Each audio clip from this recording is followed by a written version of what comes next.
everybody. Welcome to Mestre Vibes. This is Mestre Sukuri coming to you from Tokyo, Japan. How you guys doing today, my Zoador tribe? Guys, today I have a very interesting topic. I'm going to talk about and discuss and give you guys some ideas about what are the different challenges of teaching capoeira, and specifically, what are the different challenges of teaching capoeira for me, and uniquely endemic or something that very particular to where I live here in Japan and what I do. So teaching capoeira, like any other martial art or cultural practice, comes with its own sets of challenges. Here are some of the biggest challenges that instructors may face when teaching capoeira. I'm going to list them, and then I'm going to come back through them and then give you guys some stories and some insights and some reflections on each and every one of them. So first, I'm going to talk about diversity of skills and levels in capoeira. Then about how the music and rhythm can be very challenging for different people. The cultural context of capoeira, injury prevention, language barriers, adapting to different teaching styles, limited accessibility to capoeira and over-accessibility, and finally, maintaining authenticity. Overcoming these challenges often require a combination of effective communication, adaptability, patience, and a deep understanding of both the physical and cultural aspects of capoeira. Successful capoeira instructors often tailor their teaching methods to the specific needs and abilities of their students while respecting the rich traditions of the art form. So let's jump right into it. The importance of diversity of skills and levels, the challenges of that. Capoeira incorporates a wide range of movements, from acrobatic movements to martial arts techniques and dance-like elements, right? So teaching a class with participants at different levels, especially different skill levels and abilities, can be very challenging. Instructors need to find a balance that challenges and advances students while ensuring beginners feel included and can progress at their own pace. In my situation, what I tend to do, so remember, when a new person comes into your academia, you're actually doing sales. You're trying to sell them a membership to a non-tangible product, right? We don't physically touch capoeira, so people in a big way have to feel like they're not only welcomed, but they have to feel very like they're getting something out of each class each and every day. And I'll use an example of how I generally do it. And fortunately, I had a new student in yesterday, so it's very fresh in my mind. So yesterday I had, for example, Bohashia, one of my students he's a first year high school student. And he started capoeira with me at the age of 4. So he's grown up with capoeira and me as his master for, let's say, easily over 10 years. So he started at 4 and he's about 16 now, so about 12 years. He's very good, amazing. And the new person who started is a lady who's already got two daughters, and she's a great new student. And I tell her what I tell all new students. Most importantly, I tell them there is no such thing as an advanced or beginner student. A lot of times people say, hey, are new people with no ability, never done capoeira, out of shape, is it okay for me to start? I said, there's actually no difference between an advanced student and a beginner student in capoeira. And let me tell you what I mean by that. Because different people will progress in different aspects of the art, there are so many different facets of capoeira: music, dance, acrobatic. Some people I've had students who do yoga who are incredibly flexible and can get their legs, to kick really high, but have a lot of trouble with acrobatic movements or timing and distance or even keeping up with the rhythm.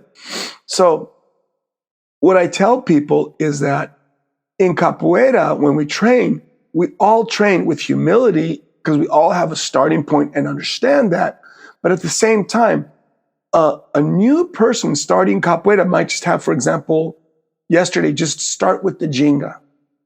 While the warm-up for an advanced student might be ginga with some kind of balançando or footwork or negativa or something.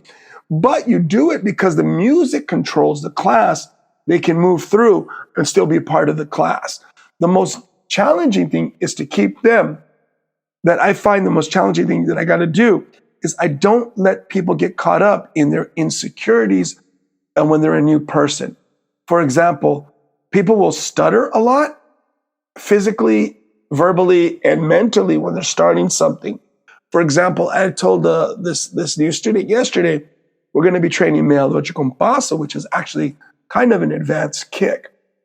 But I said, look, just from the meia guarda that she learned from the previous classes, she's about a third class. I said, you're just going to step here. I broke it down because for the advanced students, I wanted to go over the correct way to maximize their body mechanic to go into a meia lua de compasso passando. So when I taught the more advanced students, okay, you guys keep this point, this point, this point in mind. And for the new student, I said, just do this and this, keep it simple. And you're training together with everybody else and it doesn't matter. So I'd had the really advanced person training with the really new person and there really isn't any conflict in dealing with that. So a very important thing to do is to let people know there's no advanced or beginner, just different levels of combination, power, timing, and speed. For example, she was just doing the step forward, put your hands down, then turn, use the base leg to do a meia de compasso. It wasn't straight, it wasn't powerful, but then we focused towards, as she progressed training, said don't forget to use your base leg to turn. So she was able to basically understand meia lua de compasso, even if she wasn't able to do it from a ginga, just from a meia guarda position or paralela position. Then, for my more advanced students, I'm saying, okay, I want you guys to do this and this. And then, for example, like borrachinha, and for like, who was there yesterday? Borrachinha, Mestre Linguiça wasn't there, but I said, okay, guys, I want you guys focusing on the hip, the pull of the hip, how it turns around, how it's like a variation of an escoron, and all these different little points, pushing through, distance, passing through the front of the person, all the different things that they can comprehend at a more advanced level. So one of the challenges that somebody might have teaching capoeira is, for example, if you have, let's say you have 5 advanced students and keeping it interesting for them while at the same time creating, one thing I feel is really important is making the new person feel welcome. And that's so important because we all have a starting point. And by doing that, they have less likely an opportunity to stutter. And what I mean by stutter is, for example, people say, "Oh, I don't understand. What am I? What am I supposed to?" I'm like, "Look, step here, put your hand down, turn. That's it. Take your time." I have a lot of patience, and I let them take their time, and then I'll say, "Okay, now, borrachinha, do 4 speed kicks," and then he'll do 10 sets. So maybe he's doing like 40, 50, 60 meia de compassos for this basic technique that we're focusing at in this class yesterday. And if it's an sequencia or something, he'll do more. So the diversity of skills and level sets in capoeira can be very, very interesting. For example, you'll have people who have been around capoeira for 10, 15 years, but never had have never really focused or tried to develop their capoeira music and rhythm ability. So that's the next challenge, right? So they might be with somebody who's new. I've had students who've done music or samba and they can play the instruments better than some of the students that have been around for 5, 10 years because they've done that for 5 or 10 years, but only as musicians, for example, in samba. So this takes us to the second challenge, which is music and rhythm. Capoeira is often accompanied by music played on traditional instruments. Berimbau, the pandero, the atabaque, agogo, some people heko, pandero. A lot of times now I'm seeing more and more variation, triangulo, and even tam-tam. And the students are expected to move in sync with the rhythm. Coordinating movements with the music can be difficult for some students, especially people who are not musically raised in a musical culture.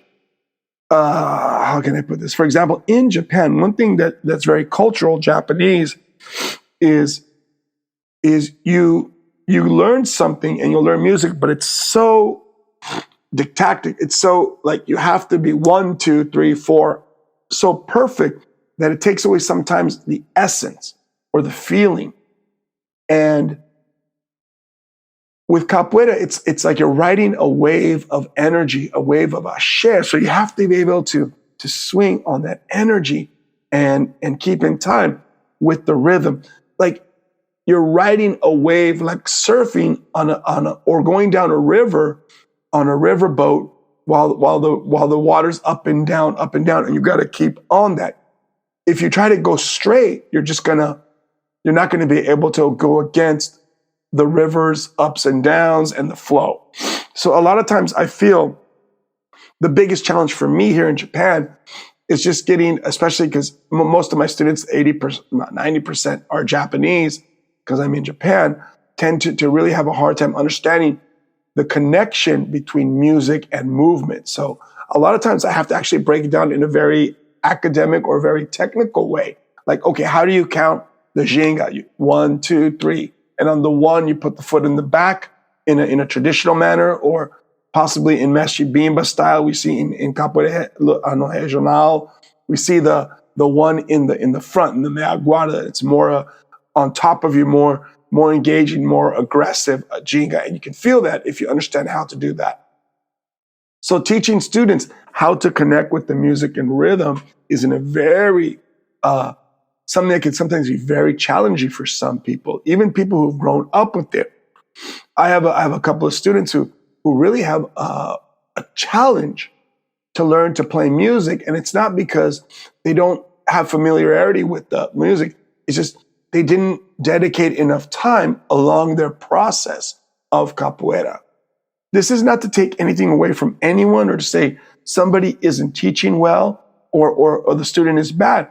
But I've come across a lot of students of capoeira, a lot of capoeira players who really have poor skills in playing music, even less in understanding the music and the lyrics or the nuances of how the rhythms and how the music works in relationship not only to the game, but also in relationship to your body. So this is also a very interesting and challenging aspect, being able to understand the music and rhythm of capoeira to better, incorporate into your body and in the physical world through your auditory sensor. So being able to listen and to follow, but also to be aware of your surroundings, how your partners playing capoeira, how you're interacting with them. So one of the main things I would say that's important about the musical aspect of capoeira is understanding the lyrics and the music and how it comes from a very strong cultural background. I'm always saying that it comes from a very strong Afro-Brazilian cultural background. And this is very important, as something Mestre Linguiça always says, that when he's playing capoeira, because he's put a lot of time into studying not only the musical aspect, but the lyrical aspect, and how that transmits a lot of the philosophy and spirituality of capoeira. And one of his biggest things is like he has to feel, he wants to feel goosebumps when the berimbau plays. He wants to feel when the person sings that they're connected to the music, not just trying to copy.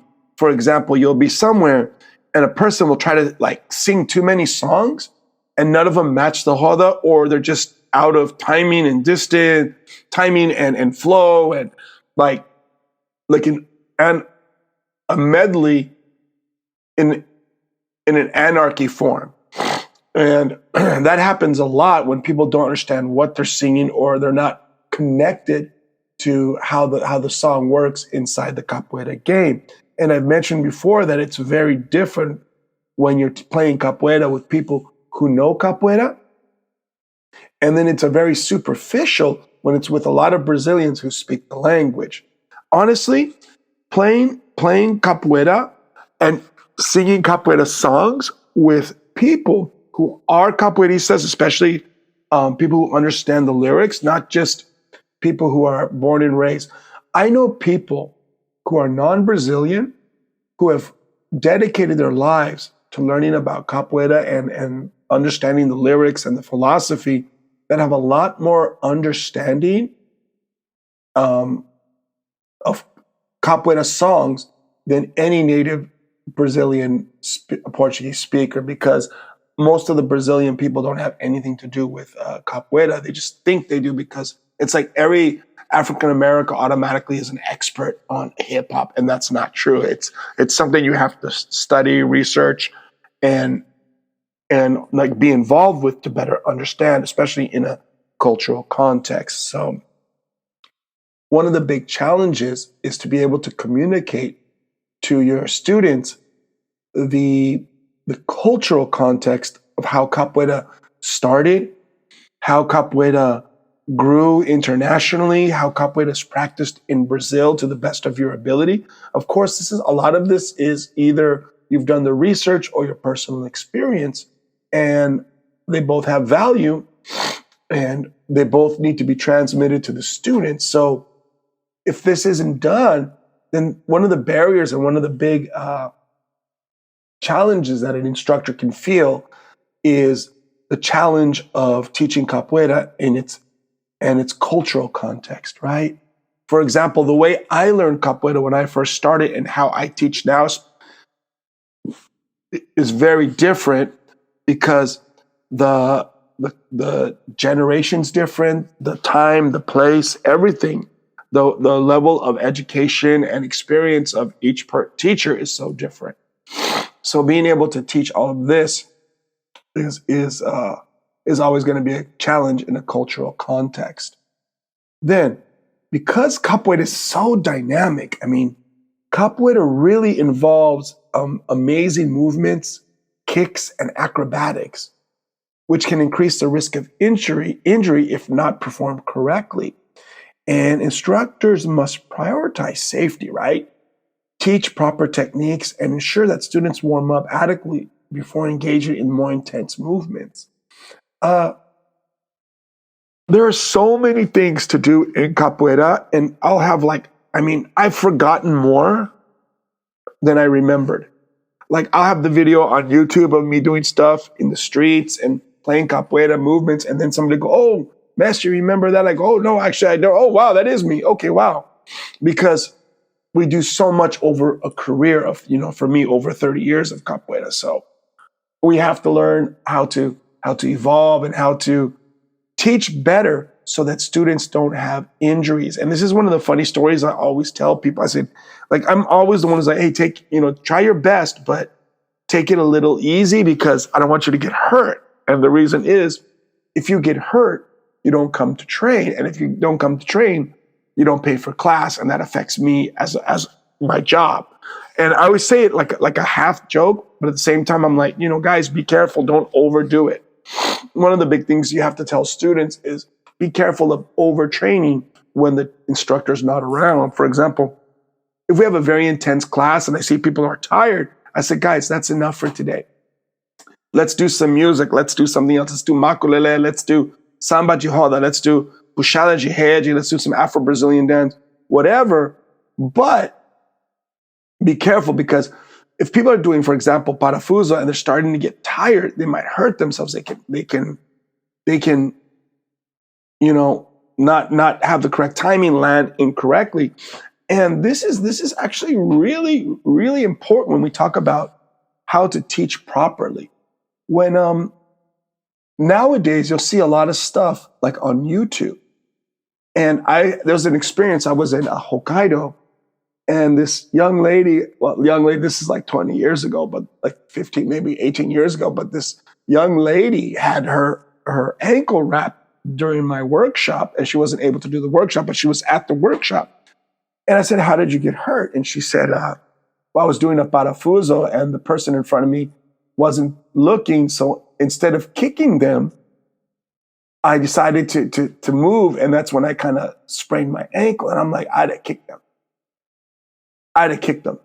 Because if I have to be more worried about giving somebody a soft kick in the arm or in the head versus me hurting my ankle, well, that's because somebody needs to teach them how to do the technique properly. And then again, it even goes more into the aspect of martial arts where you're doing, like, for an example, timing and distance, and not doing anything to just create an accident. I see a lot of accidental injuries. I mean, a lot. Sometimes I'm super shocked how many times I see, I was like, people wrapped up, pulled hamstrings, lower back hurts. And a lot of it is just because they weren't taught properly, because the nuance was never communicated to them. And this really is important about teaching the nuance, not only in music and the lyrics and movement and the cultural, but this sometimes a lot of people have this problem because there's a language barrier, right? Capoeira has its own set of Portuguese terms that general people don't know in Portuguese.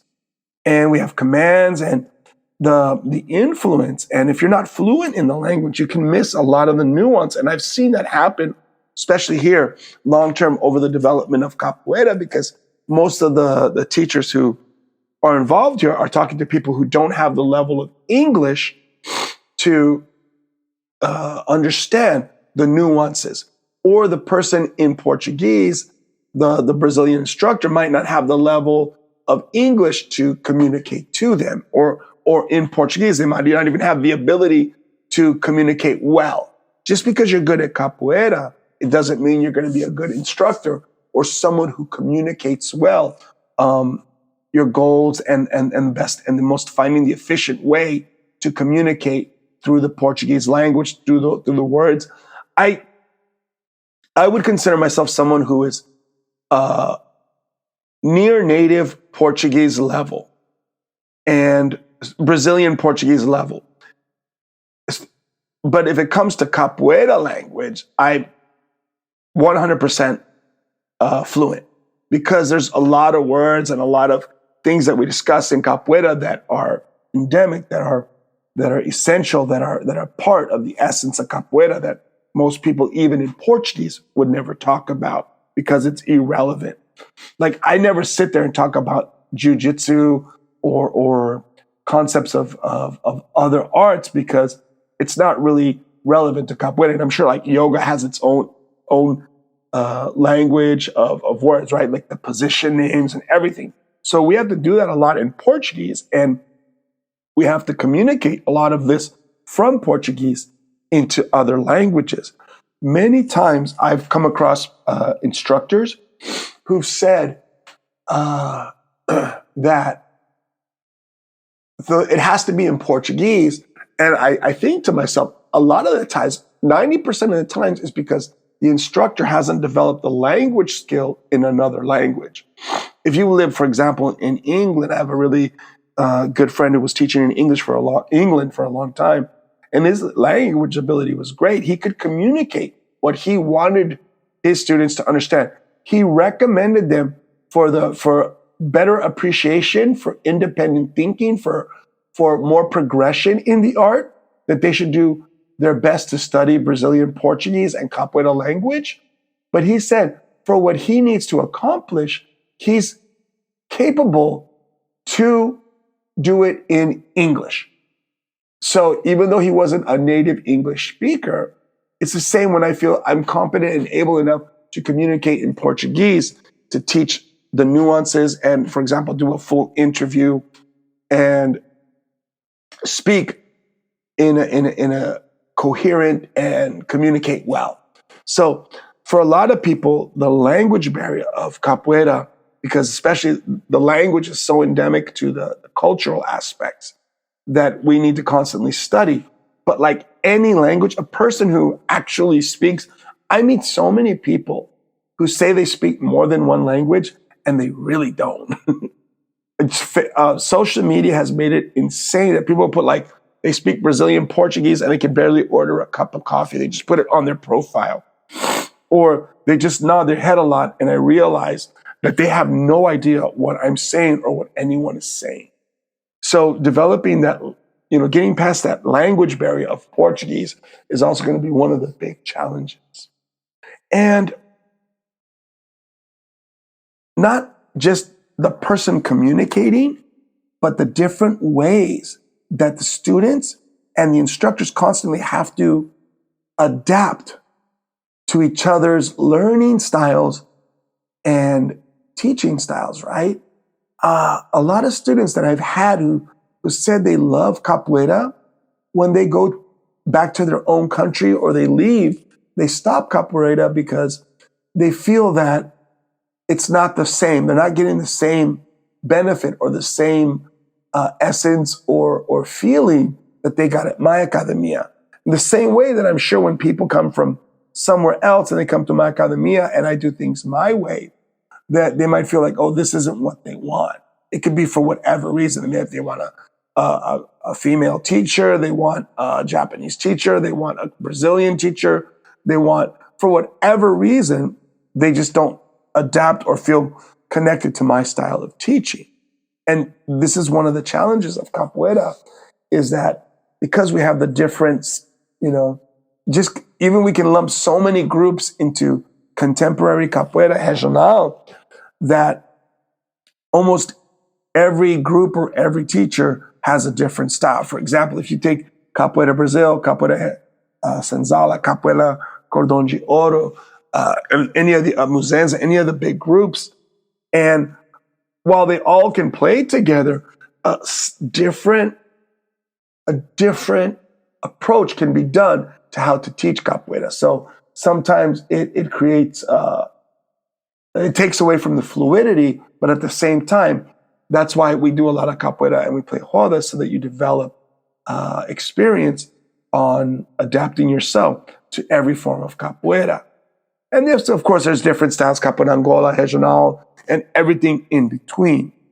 So for somebody, especially let's say the first 3 years, if you were to move 3 times in 3 years because of work, and you learned with 3 different capoeira teachers, you're going to get a very interesting style of capoeira. But that's not a bad thing. It goes back to the first points, the challenges of cultural context, music and rhythm, movement, injury prevention, and all those things that each instructor has the ability to work with. So when we talk about working with capoeira, we also talk about how, especially here in Asia, Japan has a lot of capoeira from what I've seen. And I'm not taking away from anything from anyone, but having met a lot of the instructors and knowing what the group they're connected to and what not, and where they learn, one of the biggest challenges that I see in Asia is the Portuguese and the understanding the cultural context of capoeira. It's a big challenge here in Asia, something that I see a lot. Superficially, people might say, oh, it's great, it's fantastic, but when you're analyzing it, like I like to analyze capoeira, right? This is what I do. And trying to feel the energy, the ashe from here, then it's going to be very different for me on how I see how people are doing capoeira. Not that I'm doing it correctly, but I mean, 30 years, there's a passion I have for it. Like I want to play capoeira, and I can play with a lot of people. And there's some people that just feel like, wow, the energy's off, the timing's off, and it's not a skill thing, it's a lack of understanding. And when I've talked to this point a million times, in Japan, to have a Brazilian who did capoeira in Brazil to, let's say, at least a formado level or formada is very rare. Taiwan is, I think there's only maybe one person who's Brazilian who did that. I'm not really sure because it's been a while since I've traveled, especially since COVID. But I'm interested to travel through Asia, connect with people and see the different levels and be able to talk about this in the future. But there's a lot of limited accessibility. Although in Asia, it seems like anyone can teach. So anyone can just say, hey, I'm teaching. And what they do is they get their connection to a group, generally in Brazil, and although other places too. And they kind of, without that validation of being part of a group, then nobody would take them serious in a way, or there's a lot of insecurity about that. So you'll see people who join groups and want to be part of that group because they want certain validation. I'm part of this group. And that's a very big thing I see here in Japan, especially. So having this limited accessibility also takes us to one other point, the over accessibility. And this is where all the points that I mentioned before, such as music and rhythm, diversity of skill level, understanding, cultural context, injury prevention, the language barrier, adapting to the different teaching styles. When you have too much accessibility, especially things like YouTube, then you get a lot of people doing things that they don't understand what they're doing. I see a lot of people singing songs, doing movements that really are not for that time and place, and because they don't understand the nuance of what's associated with that movement or that type of behavior. And for example, when I first came to Japan, I wrote this in Path of Capoeira. I went to my first roda. The guy had a red cordon from Bahia. That means professor at the time. And when I went to shake his hand at the roda to say, okay, I'm good, he bowed to me, as a Japanese person naturally does. And I thought it was going to give me a cabezada, so I gave the cabezada first and kind of hit him across the nose.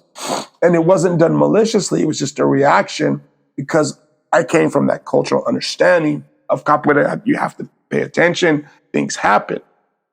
And that person, that's why I'm really against putting Japanese culture into capoeira, because it really, it's water and oil. Bowing, not only for me, maybe because I'm sensitive, takes away from the energy and gives it a very Japanese energy to a very Brazilian cultural art. I would say it's like the same thing if I went to a Buddhist ceremony, a tea ceremony, a Zen tea ceremony, which I have, and that, for example, I slurp my tea. It's a very cultural thing. Maybe for me, it's not a big deal, but in that culturally, it would be very out of place, very not rude, but very, wow, how could you do that? That's not how we do it. So when you bow in capoeira, I think you're really adding extra aspects that aren't part of the cultural. Before and after, when I meet people, I'll say hi, I konnichiwa, how you doing? I bow, and maybe at the end of the night, I might bow or nod. But when I'm doing capoeira, I keep it in a very Brazilian cultural context. And this is probably the main reason I do this. And the main reason this is so challenging is because there is so little access to Brazilian culture in Asia. And when I mean Brazilian culture, I mean Afro-Brazilian roots culture, or what I would say capoeira culture. And I'm willing to, if anyone ever wants to talk about that, we can talk about that and maybe even do a podcast on it. And people can understand that when they travel to Asia. So when I get people who visit, a lot of times say, yeah, I went to a different group and it's very karate, very Japanese, very, very different from what they were used to, from the lightheartedness, from the intensity, from the romantic feeling of what Brazilian culture adds to capoeira. Finally, this takes us to probably the last and greatest challenge. Now, as a cultural anthropologist and as a master, I have no way to tell you what authenticity is, but there is a challenge in authenticity. As capoeira becomes more popular globally, there may be a challenge in maintaining the authenticity of the practice. Instructors may need to navigate commercialization pressures and ensure that the cultural and historical elements of capoeira are preserved.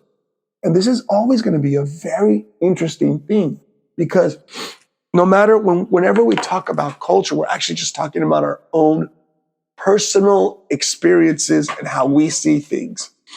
And I think one of the big things to understand when it comes to maintaining authenticity is that we have to constantly keep an open mind, take off the rosy glasses, and try to best see capoeira culture and capoeira for what it is, a human creation. It's got its good, it's got its bad. It's gonna be sometimes positive, sometimes negative. Today you might have a good roda. Today you might have a good training day. Today you might meet your friends from capoeira, and tomorrow anything can happen. Maybe someone that you like, that you trained with for a long time, quit.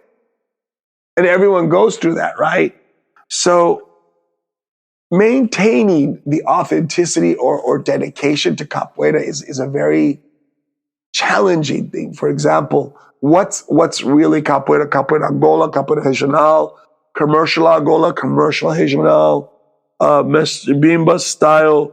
Who actually has authenticity to teach capoeira is one of the biggest challenges. The way I would best summarize all this that I'm talking about today when it comes to authenticity, capoeira is the expression of freedom, liberation. No one can tell you, like a lot of times people say, but aren't you obligated to do this? Aren't you obligated to do that? And generally it's in Portuguese, people say, mas mestre, você não é obrigado a ir, a gente não é obrigado na capoeira. Mestre, aren't you obligated to go? Aren't we obligated to capoeira? Interesting thing. I'm dedicated to capoeira with all my being, all my passion, all my spirituality, all my philosophy, my professional career, everything. But I am not obligated to capoeira. Capoeira teaches us first and foremost to be free, to have liberation, to have spiritual and mental liberation. When you play capoeira, you should let all the worries of the world disappear because you're not tied to them. And sometimes it's people who tie this thing, like not dedication, but obligation to capoeira. Capoeira is an expression of liberation and freedom. So I don't owe capoeira anything. I owe myself as a capoeirista. I do things myself that I want to do. And when it comes to authenticity, I always say this expression, and I'll wrap it up here. It's kind of a long one, but when I go to a Brazilian restaurant, I don't want to eat fried rice, which means when I go to do capoeira, I expect it to be within the rhythmic, technical, physical, spiritual, linguistic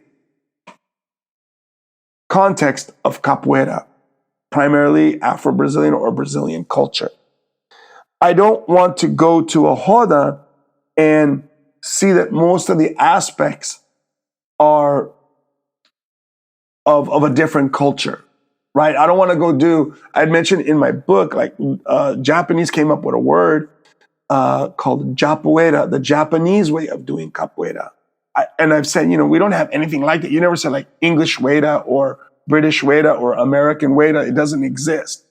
People say, oh, each area where capoeira is planted and grows might have a different way. Like maybe this city is more aggressive capoeira because maybe the teachers who went there first were more aggressive and more competitive. Or you might be somewhere where the teachers are more interactive and communicative, and it can be more of a social interaction for capoeira. So there's all these different things. All of these different challenges are part of teaching capoeira. So authenticity for me and the challenge of it is, I look at it this way. I'm not obligated to anybody or anything. If I don't want to go, I don't want to go, and I don't have to. If I want to go, I'll go.